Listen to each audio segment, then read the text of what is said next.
시청자 여러분 안녕하세요. 저는 오늘 충청남도 천안시에 나와 있습니다. 아침이라서 지금 새소리 들리나요? 굉장히 조용한 마을인데요. 이곳에서 제가 여러분께 보여드릴 약초 하나를 발견했어요. 근데 이거는 지금 야생하는 게 아니고 재배하고 있는 것인데, 그럴지라도 아주 중요한 약초에 속하기 때문에 소개하도록 하겠습니다. 우리나라에서 보약이라고 한다면은 인삼이 대명사잖아요. 근데 인삼과 함께 사용했을 때 그 효과가 극대화될 수 있는 그런 약초입니다. 황기라고 들어보셨죠? 너무 많이 알려져 있어서 좀 식상하기도 합니다만, 황기는 어떤 효능이 있을까? 방금 전에 언급했던 인삼하고 좀 차별화되는 그런 효능이 있을까에 대한 것에 중점을 두고 설명을 드리도록 할게요. 인삼이 비유를 하자면은 이제 아궁이에 이 장작을 사용해서 이제 아궁이에 불을 뗀다, 이렇게 비유를 할게요. 그러니까 이 장작에 해당되는 게 인삼입니다. 방을 따뜻하게 데우기 위해서 이제 장작으로 이제 불을 떼는 거죠. 그럼 방이 따뜻해질 텐데, 만약에 여러분 문을 이렇게 방문을 개방하고 불을 뗀다면 어떻게 될까요? 그 효과가 좀 떨어지겠죠. 자, 이 경우에 이 방문을 꼭 닫아주는 역할, 그 역할을 하는 게 환기라고 보시면 됩니다. 즉 인삼은 내 몸에 열을 넣어주는 역할, 또는 부족한 기운을 넣어주는 역할을 담당한다면, 환기는 그 열이나 기운이 몸 밖으로 빠져나가는 것을 막는 역할을 하는 것이죠. 그래서 환기하고 인삼은 굉장히 궁합이 잘 맞습니다. 그도 그럴 것이 여러분이 자주 드시는 삼계탕에도 환기하고 인삼이 들어가죠. 그뿐만 아니라 이 동의보감이나 비롯한 여러 가지 의서에도 특별히 이제 보약을 구성할 때는 환기와 인삼이 항상 짝을 이루는데요. 대표적인 게 십전대보탕이죠. 십전대보탕에는 인삼과 환기가 동시에 들어가고 있습니다. 몸에 열이나 기운을 넣어주면서 그 열과 기운이 몸 밖으로 빠져나가는 것을 막는 그런 역할을 하는 거죠. 그래서 이 환기의 이 차별화된 점, 인삼과 또 다른 어떤 그 기능을 어떻게 보셔야 되냐면, 뭔가 내 몸 밖으로 빠져나가는 것을 막아준다. 특히 이제 피부나 이런 점막을 통해서 몸 밖으로 빠져나가는 것을 막아준다. 그것이 기운이 될 수도 있고, 눈에 보이지 않잖아요. 기운이라는 것은 기운 또는 기력, 힘, 에너지, 이런 것들이 빠져나가는 것을 막는다. 이렇게 이해하셔도 되고, 또는 물질이어도 됩니다. 예를 들면 땀 많이 날 때 환기를 쓰잖아요. 또는 출혈, 이런 경우에도 환기를 사용한다, 이렇게 생각하시면 됩니다. 하나하나 제가 좀 세분해서 말씀드리면, 먼저 이제 땀이 날 때 환기를 많이 사용을 하게 되죠. 근데 기본적으로 여러분이 아셔야 될 것은, 여기서 땀이라는 것은 허약해서 나는 땀입니다. 환기는 일단 보약이기 때문에 그 기본 베이스가 몸이 약해졌다에 그 기반을 두고 있어요. 그래서 땀나는 사람은 누구나 환기를 먹어도 된다, 이런 개념보다는 몸이 약해서 나는, 말하자면 이제 식은땀이나 헛땀이나 조금만 움직여도 이렇게 땀이 난다, 이런 경우에 환기를 쓰는데, 구분할 수 있는 방법이 또 하나가 있는 게 이렇습니다. 이 땀을 흘리고 났을 때 개운한 사람이 있고 기운이 더 빠지는 사람이 있거든요. 이 개운한 사람은 환기가 맞지 않고요, 기운이 빠진 사람이 환기가 맞습니다. 자, 그래서 여름철에 땀 난다고 해서, 음식 먹을 때 땀 난다고 해서 환기를 이렇게 쓰시면은 안 된다는 거죠. 이제 몸 상태를 보고 사용하셔야 된다는 뜻입니다. 그리고 또 환기는 가장 많이 사용하는 게 피부나 점막, 그러니까 피부에 상처가 잘 아물지 않을 때, 예를 들면은 수술을 했는데 그 수술 이렇게 꿰매잖아요. 그러면은 한 일주일 있으면 실 뽑을게요. 그런데 일주일 뒤에 가보니까는 좀 더 있어야 되겠네요. 잘 상처가 아물지 않는다는 뜻이거든요. 이런 경우에 환기가 필요합니다. 이 역시 몸이 좀 약한 사람들에게 해당되는 거죠. 건강한 사람은 뭐 일주일도 되기 전에 아마 이 수술 자국이 아물 수도 있잖아요. 그런데 몸이 약하면은 그게 오래 갑니다. 또 다른 경우도 있습니다.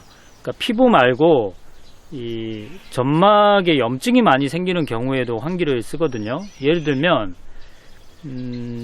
그 구내염이 자주 생기는 사람들, 그걸 베체트병이라는 병이 있는데, 이것도 이제 구내염뿐만 아니고 몸에 이제 전체적으로 이제 염증이 잘 생기는, 궤양이 생기는 병인데요.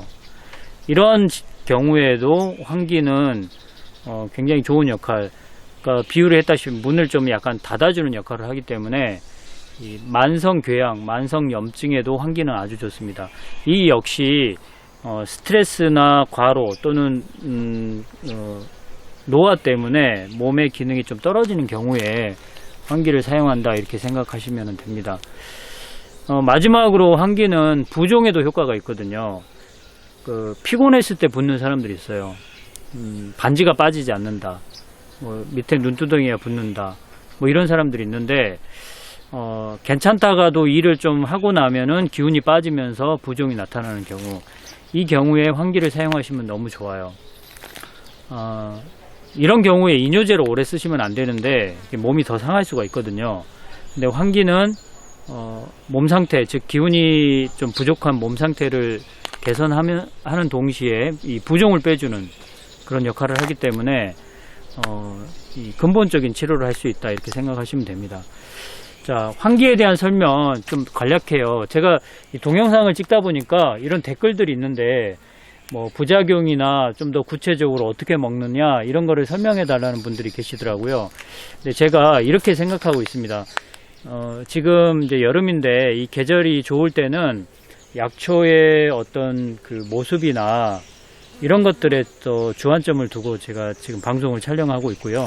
시간적인 제약이 있습니다. 동영상이 너무 길거나 하면은 좀 이렇게 넘겨버리는 분도 있고 해서, 그래서 지금 이 계절에는 약초의 모양새 위주로 많이 설명을 하려고 해요. 근데 오늘은 지금 설명이 좀 긴 편이거든요. 그리고 이제 겨울쯤 되면은 그 약초를 어떻게 활용하는가를 설명할 거예요. 그래서 좀 이 방송의 내용이 좀 부족하더라도 조금 이해해 주십시오. 하나하나 좀 제가 보완해 가면서 하도록 노력하겠습니다.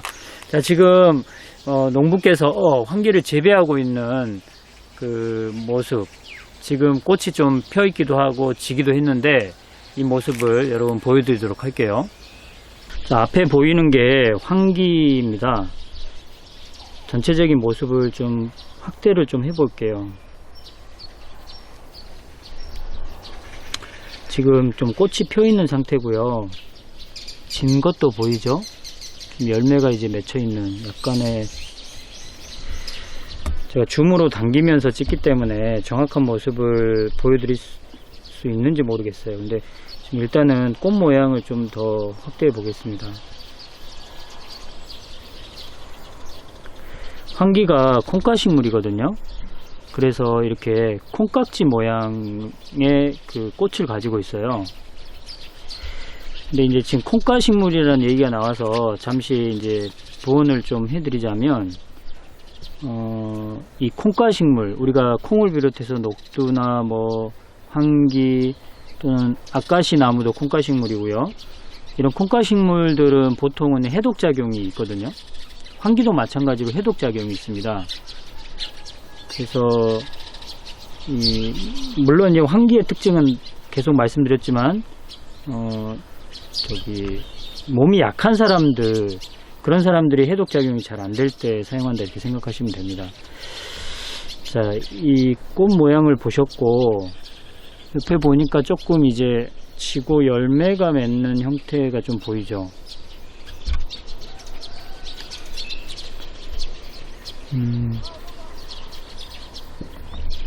자, 제가 지금 잘 잡고 있는지 모르겠어요. 자, 이겁니다. 좀 당겨 볼게요. 예, 이 부분은 지금 꽃이 피어 있으면서, 자, 중앙을 좀 맞춰 볼게요. 열매가 지금 맺고 있는 모습, 지금 여기 밑에도 그렇고요, 열매가 맺고 있는 이 모습입니다. 예, 여기는 꽃, 이 부분은 꽃이 지면서 열매가 조금 맺고 있는 형태고. 자, 여러분 보셨겠지만 황기의 잎 모양을 보시겠어요? 이 콩가식물의 특징적인 잎 모양을 가지고 있어요. 아카시 나무도 이런 형태잖아요. 그렇죠? 그 크기가 좀 다르지만 콩도 이런 모양을 가지고 있고 다른 콩가식물도 이런 특징을 가지고 있거든요.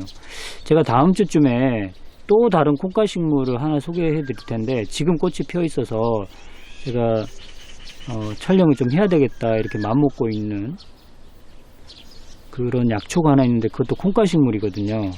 이 콩가식물의 특징이 이 꽃의 모양이나 열매 이 달린 모양, 이렇게 이 콩깍지, 콩의 꼬투리 뭐 이렇게 달려 있는 듯한 느낌이 있고, 잎의 모양도 그렇고요. 콩가식물의 공통적인 특징입니다. 자, 그리고 황기를 보시면 황기하고 이제 비교를 좀 해야 될 게 하나가 뭐냐면 이 줄기의 색깔인데요. 여러분 보시기에 지금 줄기 색깔이 좀 붉은 기운을 띠고 있죠. 그런데 이 황기하고 정말 흡사한 식물이 하나가 있는데 그게 이제 고삼이라는 식물이거든요. 근데 고삼은 지금 붉은 것도 있고 여기 황기 보시면 약간 녹색인 것도 있는데 고삼은 절대 황기하고 굉장히 흡사해요. 잎 모양도 꽃 모양도 전체적인 뭐 크기나 이런 것들이 굉장히 흡사한데요. 줄기가 녹색입니다. 이렇게 황기처럼 이렇게 붉은색이 아니에요. 그리고 결정적으로 황기는 줄기가 녹색이면서 약간의 그 잔털 같은 게 좀 있는데 지금 여기서는 줌으로 당겨서 이게 보이려나 모르겠습니다. 한번 당겨볼까요? 이건 보이시나요? 지금 채대로 당긴 거거든요. 잘 느낌이 없으실 수도 있겠네요. 그런데 이 고삼 같은 경우는 이 줄기가 녹색인데다가 바깥에 하얀색 분이 묻어 있는 특징이 있어서 구분이 되거든요. 그런 것들을 좀 알아 놓으시면 약초 공부하는데 좀 도움이 되지 않을까 싶습니다. 지금 이 농장에서는 이제 밭에다가 이걸 황기를 심었거든요. 자, 보시면 황기가 그렇게 많이 심어져 있지 않아요. 다른 농작물에다가 황기가 이제 좀 일부 심어져 있는 편이죠. 그래서 이거는 이 황기를 아마 이 농가에서 드시려고 심지 않았나 싶어요. 옆에 보시면 이제 이거는 이제 고추가 주로 많이 심어져 있고, 그리고 이 앞에 있는 나무는 무슨 나무일까요? 지금 묘목 상태인데 좀 당겨서 여러분한테 한번 좀 크게 볼까요? 이 나무는 뭘까요? 여기가 천안이라는 데 힌트가 있습니다. 네, 호두나무입니다. 호두나무 묘목을 이렇게 좀 군데군데 이렇게 심어 놨네요, 보니까. 네. 자, 오늘은 이제 황기 설명을 드렸는데요. 앞에서 이제 설명드린 대로 몸이 약한 사람들에게 주로 사용한다. 그리고 인삼과 같이 사용하면 좋다. 열이 많은 사람보다는 기운이 없고 열이 없는 사람에게 적합한 약초이다 라고 생각하시면 맞을 것 같습니다.